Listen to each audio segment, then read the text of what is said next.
Legacy, a short, happy rant by John Checky. What in the world are we going to talk about today? First of all, in the future, it'd be a great idea to reposition how the camera is focused to ignore this stuff back over here and get it more clear so you can focus on the message as opposed to the madness behind me. And that's a helpful hint. Legacy right now seems to be chaos, but let's make the message very clear. What is the legacy that we can leave to the next generation and to folks in general? And is this something that's of value to us? I think it is. I'll give you a couple of instances. There are some who feel as soon as you make some money, you're supposed to go out there and get the cool watch, car, trade up in relationships, in environment, and people with whom you hang out and about with, the various groups, places, travel, and like. Or, in addition to that, you might consider improving the possibilities of those around you, especially with family. I'll give you a couple for instances on that. Throughout my short, happy lifetime, I'm only 75, sneaking up on the next year. I've had a wonderful, delightful, long list of mentors. I'll start with Mr. Conley. Mr. Conley was a tenant upstairs. Mr. Conley went to college, graduated from college, was an engineer for BF Goodrich Tire Company. His son Paul went in the Air Force, came out of the Air Force, went to the University of Pennsylvania, gave him my first ride in an MGB.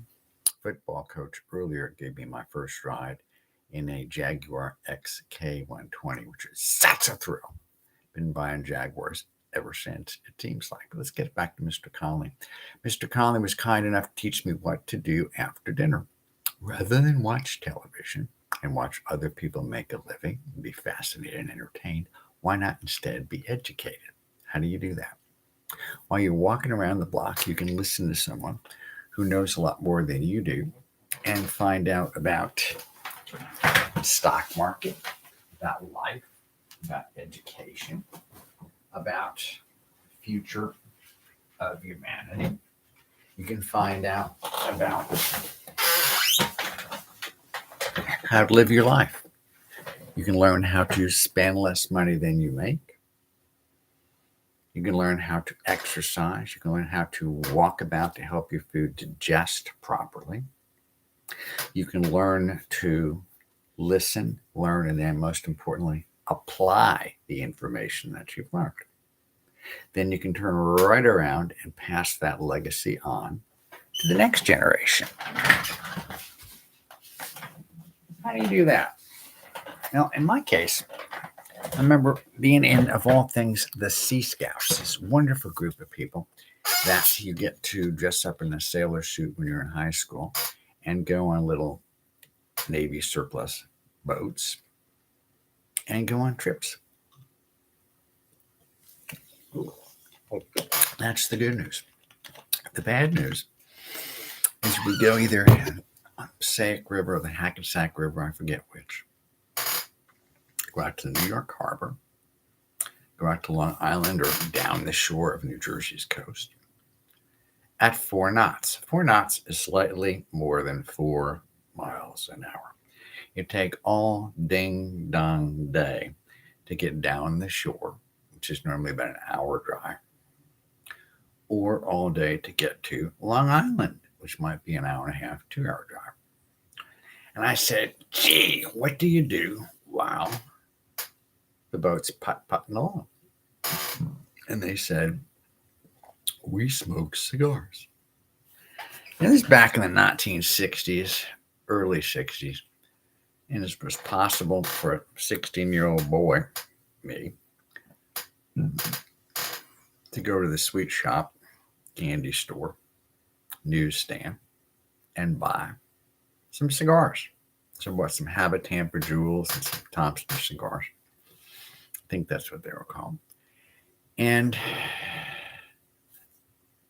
light up a cigar. You don't inhale cigars, kids. You just go like that. Not sure why. Now, me, I also brought a book, kind of a blue book for real estate in terms of projections. When I started projecting out the compounding, if you save so much money a month, how would you accumulate, or how much would you accumulate over time? I was trying to figure out how I could be financially independent. I know this sounds kind of like an odd calculation to do at 14. Then I was talking about real estate and other things like that to invest in those things, to go ahead and build cash flow over time so that I could be flexible in terms of my schedule. I'll say, I'm sorry, are you kidding me? Well, when it comes to legacies, I'll give you an example of how that can actually work. My first father-in-law, Jimmy Mandel, worked for Standard Oil of Indiana. He worked for them for many years. He eventually worked in their international department. I smile like that because Jimmy was scared to death of flying. I did not make that up. He was scared to death of flying. So what did they do with him? He was also wonderfully negotiating, wonderfully friendly man. And they put him in the international department, so we got to fly to the Middle East from, at first, Chicago, or actually from New York at first, and then from Chicago. I said, Jimmy, because that's what we like to be called, Jimmy, since you're afraid of flying, how on earth do you get in an airplane and fly? He said, well, John, this particular relaxing drug that he took, plus a good drink, and they would fall asleep. He was so good at falling asleep that one day a plane crash landed and they had to wake him up so he could slide down the slide to get off the airplane, which I thought pretty effective relaxation. But getting back to the legacy part. All 5 of my grandchildren and both my children have inherited money and stock from Jimmy Mandel's estate. First, he left it to Kathleen, mother of my children, and to John, his son.